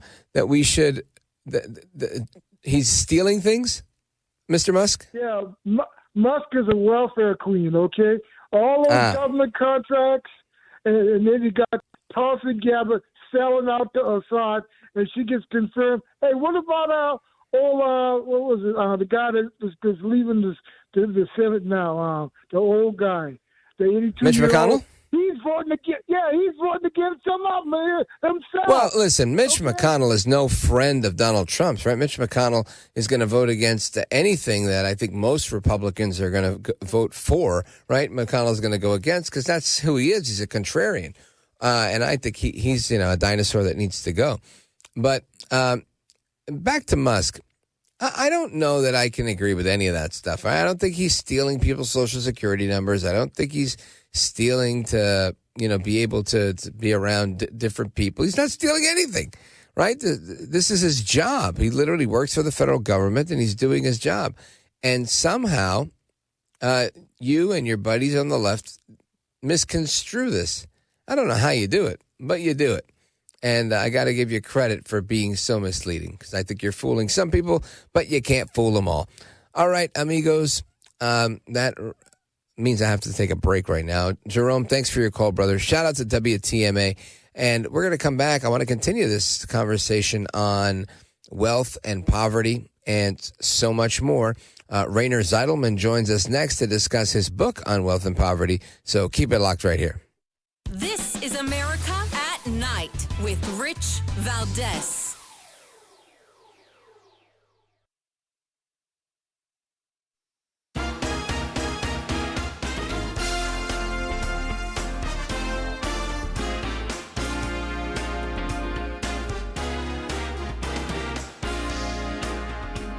There is more news in your commentary, in your analysis, than there is on the news network. America at Night with Rich Valdez.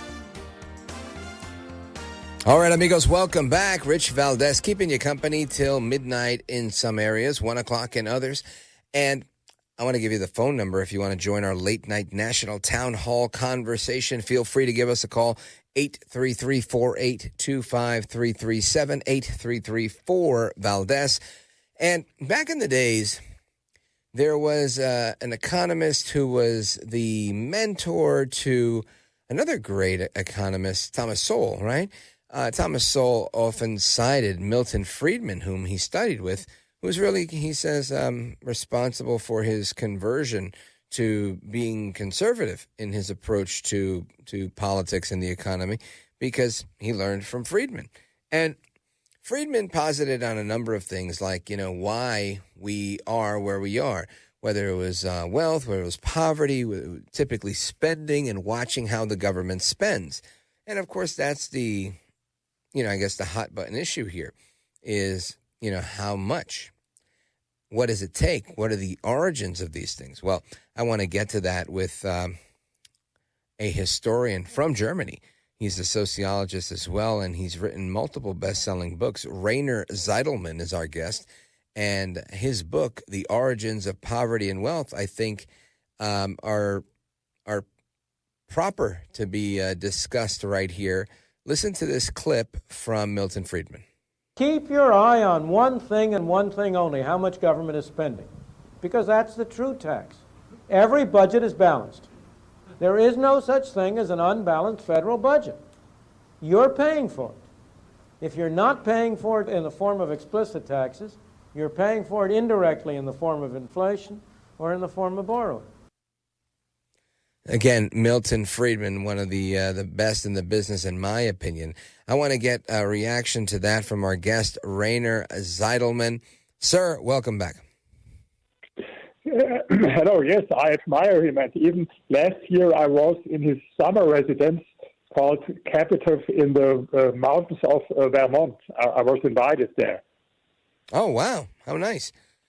And what do you think? It's a very beautiful house in the mountains of Vermont. He had a very beautiful house.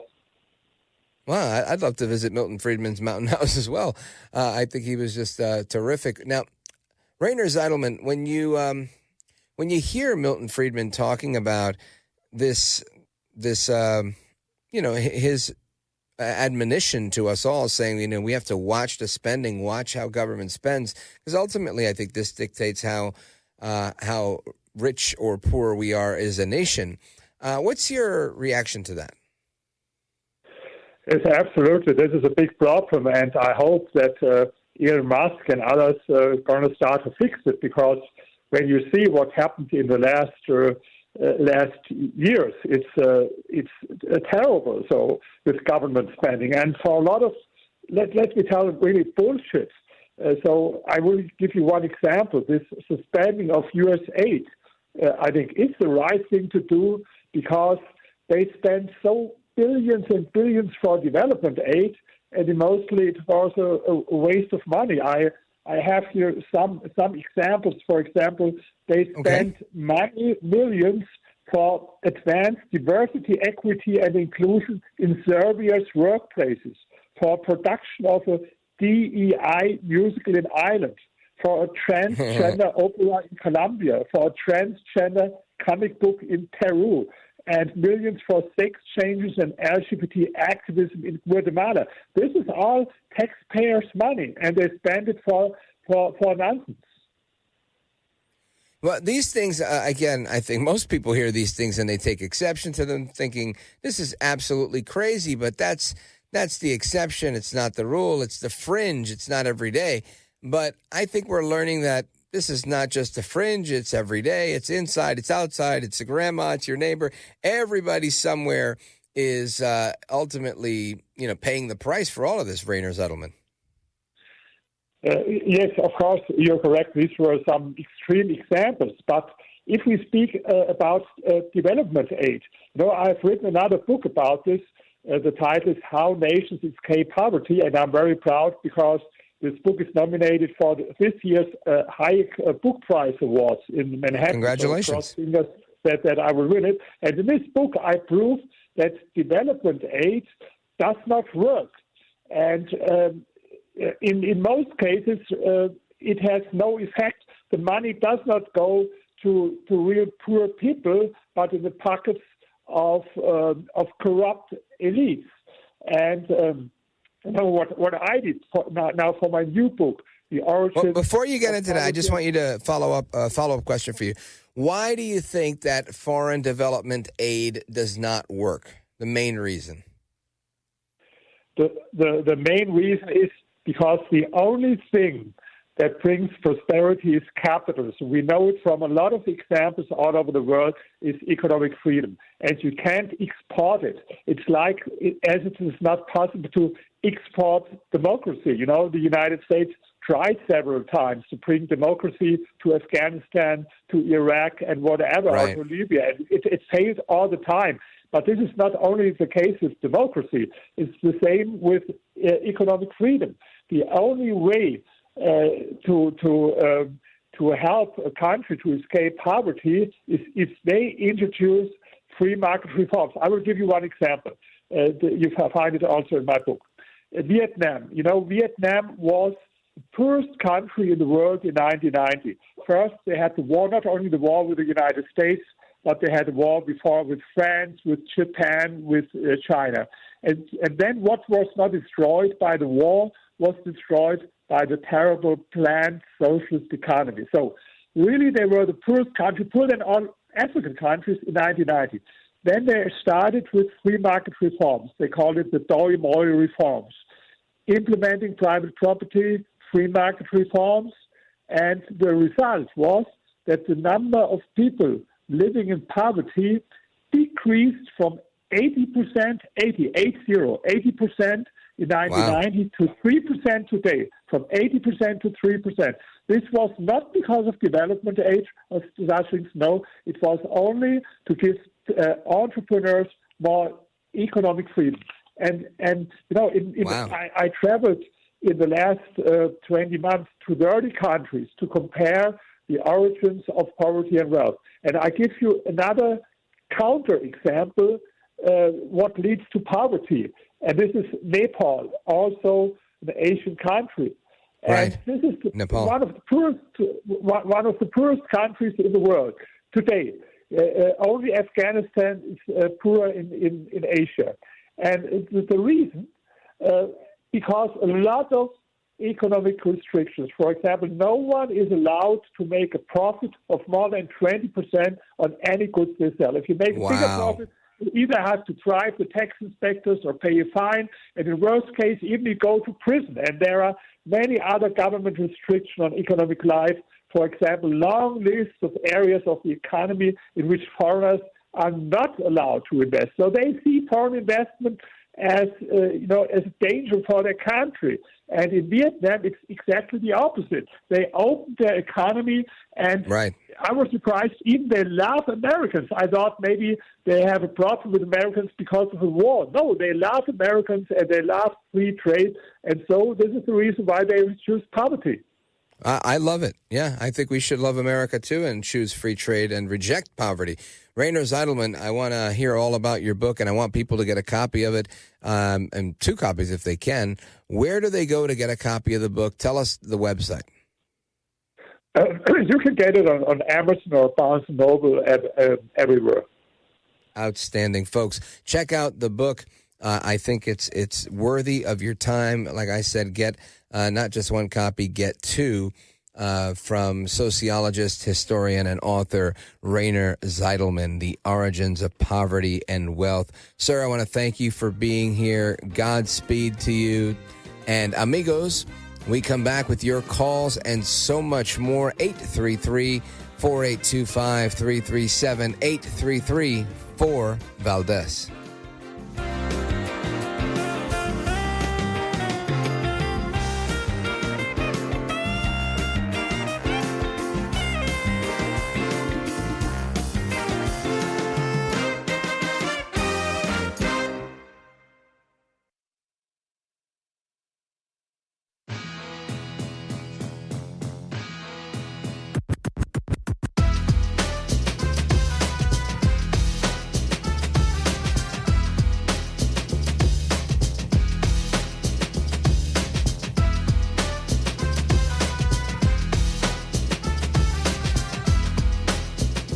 Now, 833-4-Valdez. That's 833-482-5337. 833-4-Valdez. That's Valdez with an S. I'm sitting here in the parking lot of my apartment complex because I'm just so glued to the show. America at Night with Rich Valdez. All right, amigos, welcome back. Rich Valdez live with you till midnight in some areas, 1 a.m. in others. 833-482-5337 is our phone number, 833-4-Valdez. and I want to get into this open phones across America. Let me see, where do we go? We got calls from Delaware, Atlanta, Charleston, South Carolina, Boise, Idaho, Montreal, by way of Vermont. And we're going to start, let's see, Steve, Atlanta, Georgia, WGKA. Steve, go right ahead, sir. How are you doing, Mr. Valdez, tonight? Wonderful. Thank you, sir. So that guy was amazing. Yeah, he's a smart guy. I wanted everyone to know, like I'm sure you know, but I wanted everyone to know, because you haven't said it explicitly, what I think is actually going on and why we're getting so much pushback from the Democrat Party and the ilk of the. What do you think? Well, I think what's going on is it's an incestuous, and what I mean is, sister, nephew, brother, cousin, second cousin, and then people you get to influence, their people. They're all making money off these NGOs and inside of these government departments that are being shut down. And so that's why they're screaming. They're screaming because all of their family. So let me just state what I think is a fact, is 95% of all of the government departments' employees and definitely the NGOs that they support and fund are Democrat. They donate to Democrats. 95%, it could be higher, maybe 98%. And so the only thing that I'm like pulling out of this construct is to say that, hey, let's all recognize what's going on here. It is an incestuous grift. That's what they're doing to us. And that's what they've been doing. I think that's brilliant. I think it's brilliant. I mean, and I think you're right. This is obviously why they're butthurt over this, right? Because why would you cry so much if it didn't have anything directly to do with you? And do they care that much about transgender rights in South America? I think not. Right? I think it's obviously clear that this is the whole thing is a scam. And it's being uncovered, and I can't find an American out there that's like, no, you know what? This is messed up, bro. We've got to give some money to those poor transgender kids in South America that want to put on an opera. And, $50 million, that's not a lot of money. We got to help them out. I haven't found that person. If you're out there, please call 833-4-VALDEZ. But, Steve, I think you're right. This is a bunch of people that are all in bed together, figuratively speaking, that are all making money together, and they're upset that the gravy train is drying up. Thank you, brother. I appreciate your call. Steve in Atlanta, Georgia, WGKA in the building. Where do we go from here? We're going to go to Wilmington, Delaware. Wilmington, Delaware, WDEL. Check in with our homie, Doc. Doc, what's up, my man? Well, a lot. I support President Trump 150%. I have and I will. I just had an argument a couple hours ago with a friend here in Delaware over Ukraine. He's lefty. He hates Trump. He's a Trump hater. But he thinks Ukraine shouldn't have sovereignty. President Trump is treading on dangerous ground. I'm for him all the way. I will vote for him again if I could. I'll vote for a Republican in 2028 in my state in 2026. I'm a straight Republican. I want you to know that. I get that. But tell me why you think Trump's on dangerous ground. Do you think Trump is suggesting that Ukraine shouldn't have sovereignty? If he thinks that Ukraine shouldn't have sovereignty, and if he cedes eastern Ukraine to Putin, Putin will be emboldened to attack a NATO ally, not Poland, but one or more of the Baltic states. Hear me out why. There are many Polish Americans in this country. Poland's a large country with a big army, and they'll fight. The Balts are fighters, but they're small. Putin is like a wolf seeking prey. He's got blood in his fangs. And if he attacks one of the Baltic countries, all you know what will break loose, because Article 5 of the NATO Treaty, I'll remind you know this, Rich, states if one state is attacked, all others must come to its aid. Yeah, they're all triggered. The question I have to everybody listening is, if Putin attacks a NATO ally, what do we do then with this rhetoric?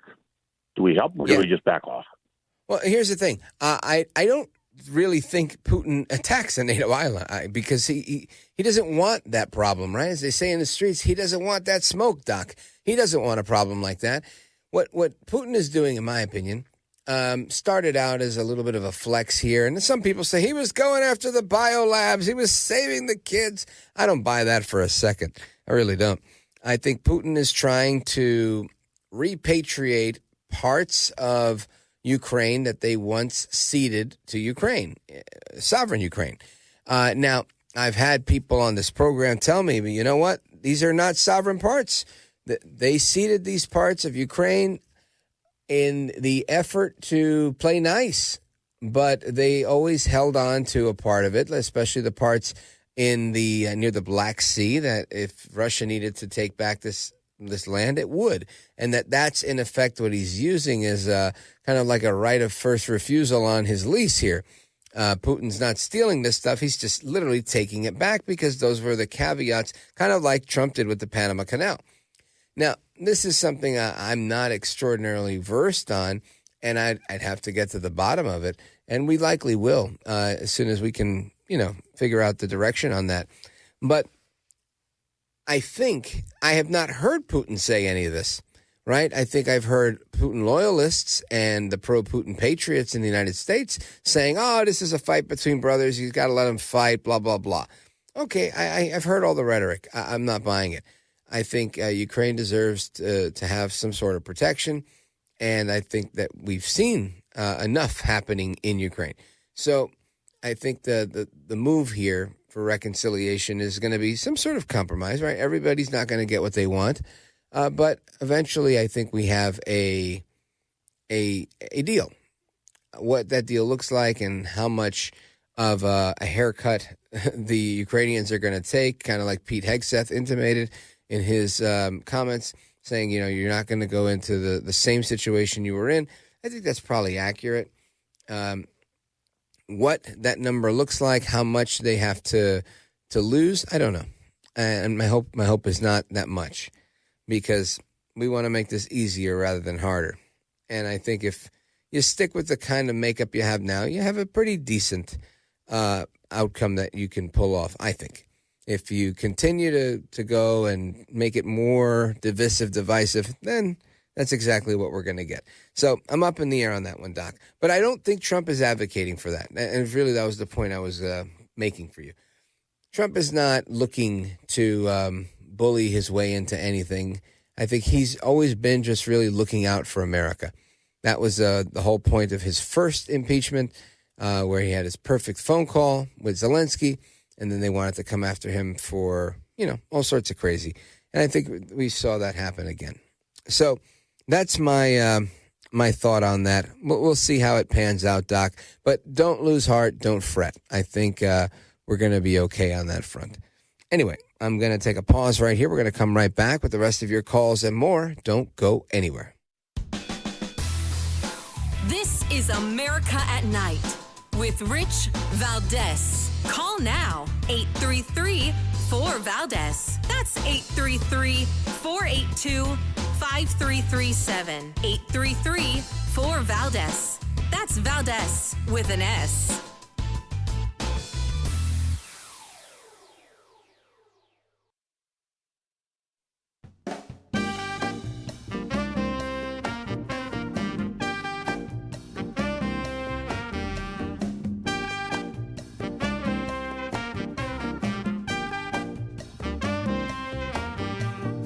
No hair, no care, and live on the air, it's Rich Valdez. Canada's been very bad to us on trade, but now Canada's going to have to start paying up.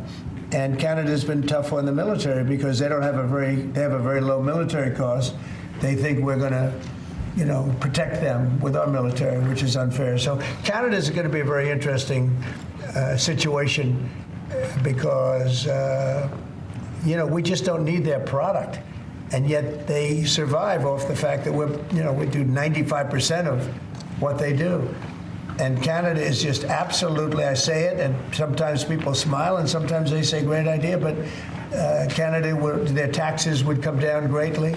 Their security would go up greatly. Amazing things happen to Canada. And really, Canada, in this particular, why would we pay $200 billion a year in subsidies to Canada when They're not a state. You do that for a state, but you don't do that for somebody else's country. So I think Canada is going to be a very serious contender to be our 51st state. Going with Canada, there was obviously a delay in implementing those tariffs. I spoke to Governor Trudeau on numerous occasions, and we'll see what happens. But it just sets up so good for them. Look, the people would pay much less tax than they're paying right now. They'd have perfect military protection. They don't have any military protection because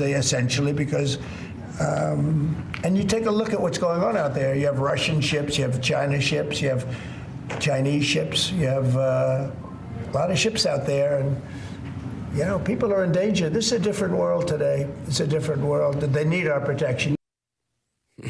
El Trompito not holding back at all on who he likes to call Governor Trudeau.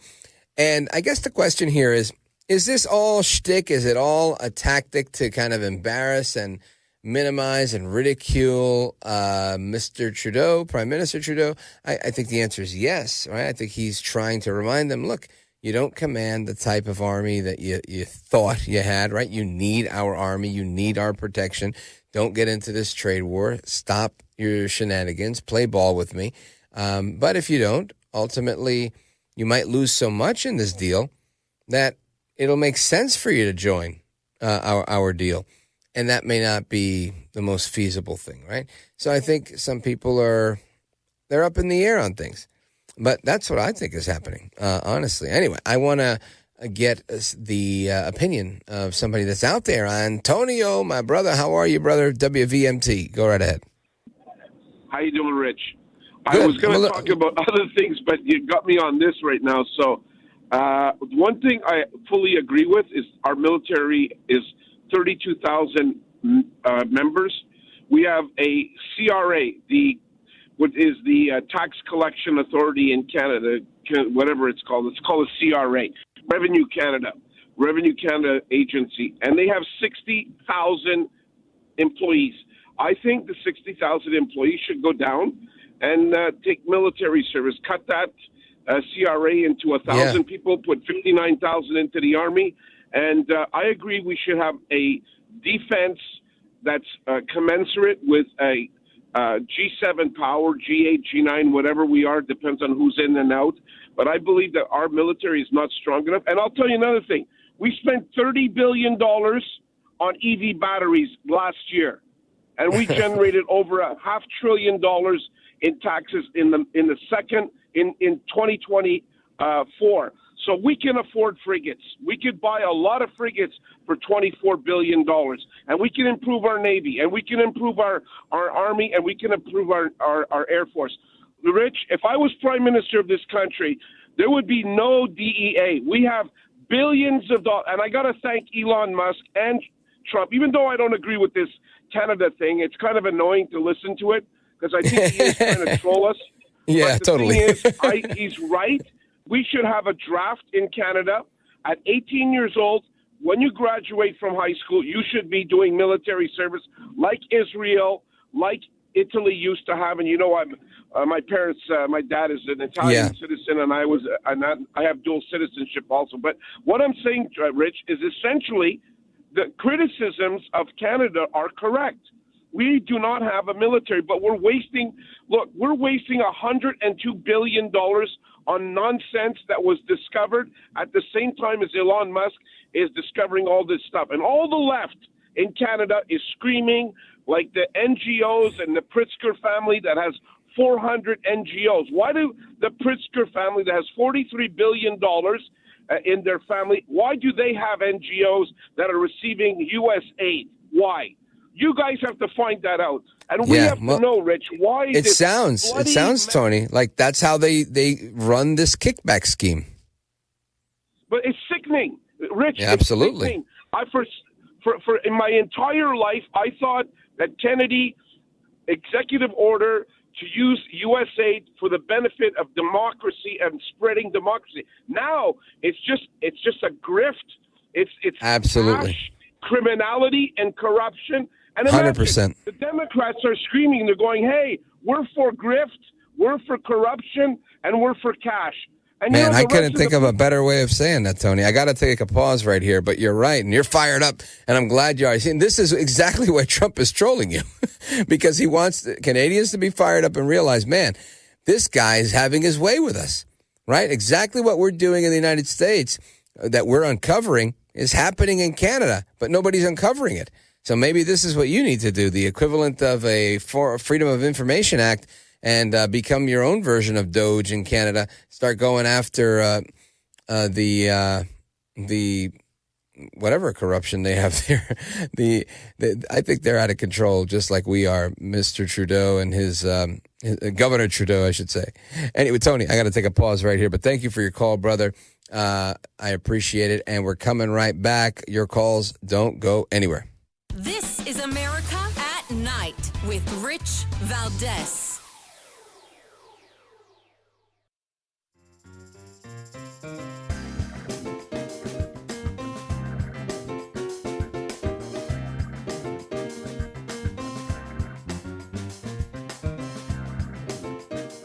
This is America.